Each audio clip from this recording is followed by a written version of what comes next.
Once upon a time, there was a small village nestled in the heart of a beautiful countryside. The villagers were happy and content, living simple and peaceful lives. They worked hard and looked out for one another, always willing to lend a hand whenever someone needed it. One day, a group of outsiders arrived in the village.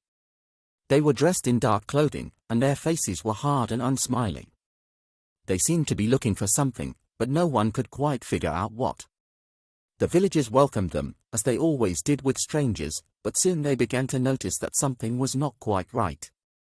The outsiders would disappear into the forest for hours on end, and when they returned, they would be carrying strange objects. At first, the villagers didn't pay much attention to the outsiders' behavior. After all, they were guests in their village, and it wasn't their place to question their actions. But as time passed, the outsiders became more and more aggressive, and the villagers began to feel uneasy.